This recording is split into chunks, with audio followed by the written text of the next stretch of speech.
RMN exclusive. Ato ni may buntag nimo. May buntag Mil, may buntag sa tanang naminaw, may buntag ninyong tanan diha sa RML Iligan. Congratulations Emil sa kuan. Once again sa Eagles, no? Grabe ang inyong kuan. Sustainable kayo nga gikan pa lang sa unag yung pagresponde sa kalamidad hangtod pagkakaroon. Na po'y 1.4 million. Kaya nasa 1.4 million.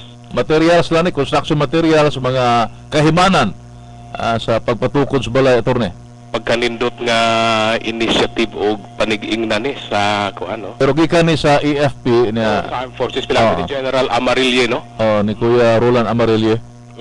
Kaya pagbatuod lang yun ni Mil sa kadaghan yung kayo sa maayong kasing-kasing o kabayanihon sa katauhan dali sa Iligan sa atong komunidad ug sa tibuok nasod nga napamatuod ni atong maong kalamidad nga kinahanglan po tingaling hinay-hinayon nato og recognize, no? Unya kinahanglan po tingaling nga respetuhan nato ug paminawon po nato ang ilang mga panghuna-huna kining mga kining maong mga tao good meal kuani kining pagkakaron mao ni kadtong mga tao nga maoy nanguna pag lihok sa ilang kaugalingong initiative, girisgo ang ilang kinabuhi, gibiyaan ang ilang banay, wa gini sila yung mga sweldo nila.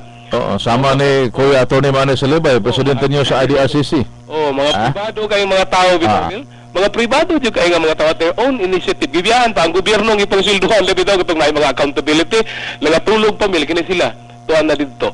Kining ang Philippine Army, di ba? Ng mga soldado, no? Pero they perform beyond their duty. Basically, security issues rin sila. Pero milihok yun. Ugmaw sila ang unang kuan, ang unang milihok aron daghan gali atong kadlaw ni atong maong kalamidad. Daghan kaayo nga kuan mil nasalbar tungod nila. Gani ang rugungon attorney, kung imong hinumduman sila ni Kuya Tony Kang daghan na sa mga agilang isaka. Primero silang grupo nakaadto dito sa Rugungon nga halos ang pikas ligid sa 6x6 truck nila ni Kuya Captain Bongbual mo gawas na diya sa pangpang. Saludo ko ani yokbo ko ani nga kuan yokbo ko ani nga binuhatan sa Philippine Eagles ug sa Philippine Army, no?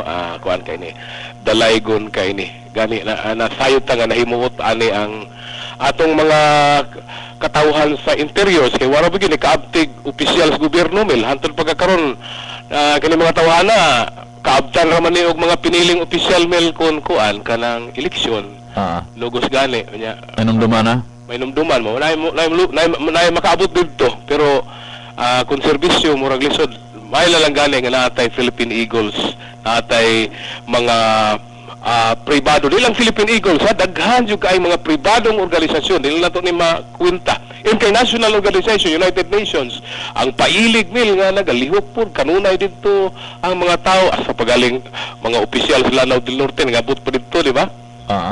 So kuan kayo dalaygon kayo mil Congresswoman Alia de Mapuro. Congressman Alia de Mapuro panahon man gud mil nga hikli nato ang mga bulok sa politika ug nalipay kay nga naay mga opisyal na po yung mga pribadong tao nga mi kasagid ba sa ilang kuan sa ilang volunteerism aron na matabangan kining panginahanglan labi na sa mga taong labing nang inahanglan nato. Anyway, Mel, padayon ko andi ako sa announcement nato Mel, no? IDRCC is spokesman sa IDRCC karong hapon kuan kanang alas 2 sa hapon hangtod alas 6 ipahigayon ang usa ka action planning meeting kini so giinvitar nato tanan gyud nga naay maayong panghuna-huna mil nga moapil kay ang tumong nato ani mag-action planning mag-workshop ta ani mil aron umol nato ang usa ka recovery blueprint, no? Tanaw nato i-identify nato ning mga problema ug ato pong tan-awon ang posibilidad unsaon pagsulbad nining immediate problems kining mga paghatag og mga hinanaling solusyon ug mga long-term solutions nining tanan pinaagi sa mga proyekto lakip na ang mga infrastruktura plano ning pabantag plano mil ba dili unta ma-misinterpret ang DRCC ani nga duplication man ning inyo nga trabaho man sa gobyerno dili tabang ta kay kamatuoran mo ginabil nga kinahanglang makigtambayayong ang gobyerno sa private sector. Ilabi lang nga daghan kaayong mga maayong panghuna-huna kining mga inhinyero nato sa IDRCC MIL nga miyembro sa Philippine Institute of Civil Engineers nato, no? Mga inhinyero, mga technical nato, grabe kining atong mga kaubanan sa akadim na nindot kay panglantaw sa iligan, mabuo ni ug mahimong kung mayampo nato ni magmalampuson ni kay kung mahimo maka-mold na tani og usa ka klarong blueprint nga mao'y basihan sa mga plano unya kay mao mo ni hagit nga gibilin ni Secretary Nerik Acosta niadtong niadtong iyang pagduaw sa laing meeting sa IDRCC nga ingon siya daghan jud kaayong mutabang pagkakaroon kahigayunan kini sa iligan nga makabintaha sa ubang mga dapit o magabangon og ayo tungod kay ang international community, ang United Nations, ang nasod ng kagamhanan, grabe nakatan-aw, nakafocus gyud ang atensyon og andam mutabang. Pero ingon siya, saon man pagtabang pud ninyo og wa mo'y plano og proyekto nga ipresentar, so as soon as possible mintras naa pa kining kaaghop nga sa tibuok kalibutan para sa iligan, nan karon na ang panahon nga mo plano kay di gyud mahimong moabot ning tabang kun way plano. Sumuning niya talagsugod tagplano ug atong gidasig pud ang kagamhanan nga mo plano. So kung naay kining panahon na mili ni panahon nga magsinawayay ta karong hapon, maghiusa ta. So mao ni bisag kinsa, bisang gali mga kuan mila tong gi-invite, bisang gali mga na-identified sa politika, mahimong diha sa administrasyon karon, mahimong sa oposisyon kari ato maghiusa ta alang niining maong tumong. Dili ni issues politika kay usara ang baruganan sa kalambuan, daghang baruganan sa politika, daghang partido mil, pero maghisgot tag kalambuan usa ra gid mil ang kaayuhan sa kinabag-an sa katawhan. Mao ni ang hisgutan karong hapon sa IDRCC meeting aron makabuo ta paghuman ani upat ka oras ra man ni. Hopefully we intend to formulate a recovery blueprint. Mao na nay atong ipresentar unya mil sa lokal ug nasudnong kagamhanan aron mao na nay basihan, no? At least nahimo na nato ang atong part as private sector. Paghuman ana i-pressure na lang po nato sila, dasigo na lang po nato sila nga ipatuman kay misaad pod si Secretary Nerik Acosta nga mutabang siya pag follow up niini ug paghingpit usab niini. So mauna ang mahitabo mil usbo nato gi-invite nato tanan sa academe, daghang kitag mga higala, mga technical, no, mga inhinyero, mga tanan-tanan na nagtuo nga dunay ikapaambit, mga doktor, kay anyway na aman tay mga sectors din puro atong gi-remind ang tanan-tanan gyud mga tuta sa audio visual room sa Iligan Medical Center College karong hapon alas 2 ngadto sa alas 6. Bukas kini sa tanan pero wa lang ginis takay kay wa gi kwartahay ning IDRCC mil, no? Sakripisyo gyud po ni permanente, adto na dito 4 lang ka oras, 3-4 ka oras lang daghan na kayong mahitabo alang sa Iligan ana. So ingana lang mil og sa akong personal nga IDRCC na sa akong lang personal nga baruganan isip lungsuranon sa Iligan hangtod pagkakaron mil naghulat mil kay na kuanta na nabalisa ta nga ang gisaad ni Councilor Chunilo Ruiz nga Wibis nga mo paibalo pilay balances calamity fund wala gyapon niya matubag. Hangtod pagkakaron naghulat baya ang katawhan sa Iligan, pait kaayo ba lapas na lang ta, magduha ka bulan na lang ta gikan sa kalamidad. Ang atong mga konsehalis, ang mga opisyal sa Iligan hangtod pagkakaron mil dili gyud makasulti pilay balanse sa calamity fund.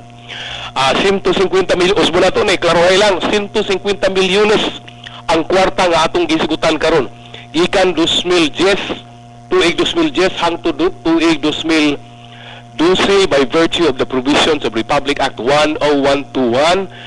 Doon na kaakuhan o gihuptan sa atong kagamhanan na kanila ang 150 milyones kapin kun kulang nga calamity fund. Kinahanglang muhatag na silag kwintas klaras ni ana. Subo lang palandungon nga bisan pa man ning atong mga CPA, si Konsehal Marso, pangutan-o nato bisan mag-estimate na lang pila din katubag. So dili bugo ang atong mga tao sa Iligan nga magtuong wa silang binuangi mo nang this is an insult to the intelligence of the people of Iligan. Dali kang katubag na ikaw representante nila na kanimo ang dokumento simple kay pangutana pilay na bilin nga calamity fund di matubag hangtod pagkakaroon ang hitabo na lang kalamidad gani pag hitabo sa kalamidad mauna dapat ang una nilang giuna-una pilay na bilin sa calamity fund apan ang maong pangutana mingabot na lang sa nasudnong telebisyon giyaw-yaw na lang halos sa tanang tao sa tanang suok sa Iligan nangutana ug nangutanag asang calamity fund ang atong mga opisyal sa kagamhanan mga miyembro sang guni ang pangunsod ding katubag ug nagnanga. Ang ilang gisulti lang lisod ni kwaon, dili ni angay usik-usikan, mao tingali ang hinungdan nga ang kato atong mga doktor nga nangayog bakuna day 2 pa lang para sa leptospirosis, dili nilang tagaan, mao ning nag-outbreak na lang, mao tingay ning hinungdan nga bisan tong mga piloto sa atong sundaluhan nga mao nag-atiman didto sa atong mga panginahanglan sa mga biktima sa rescue. Bisan gali pagpakaon, dili nilang mapakaon kay matud pa nila dili angay usik-usikan ang kalamitipan. Alang nako Mel, mao nay labing dakong kalamidad kanang maong panghuna-huna sa atong mga opisyal sa iligan, ambot na unsa ka gipang kalag-kalag naman din mga tawanan mao na ang labing dakong kalamidad nga nang itabo sa atong syudad. Kalamidad diin ang panghuna-huna sa atong mga opisyal nga atong gisaligan sa dako kay mayuriyas buto sa eleksyon in town, nahimo lang panghuna-huna, ubos pa sa 4 anyos nga bata. Di kay katubag, simple kay question. Mo na lang namil ako nang kaugalingong baruganan wa gyud labot ang IDRCC ana. Ang IDRCC karong hapon pilanguluhan ni Presidente Manny Salibay uban sa spiritual direction ni Bishop Elinito Galido ug sa uban pang mga core officers ug tanan nga mga cluster magtagbo diha sa Iligan Medical Center College sa usa ka tigom pagmugna ug recovery blueprint sa dakbayan sa Iligan. Salamat kay Mel ug sa tanan ninyo diha. RMN exclusive. Straight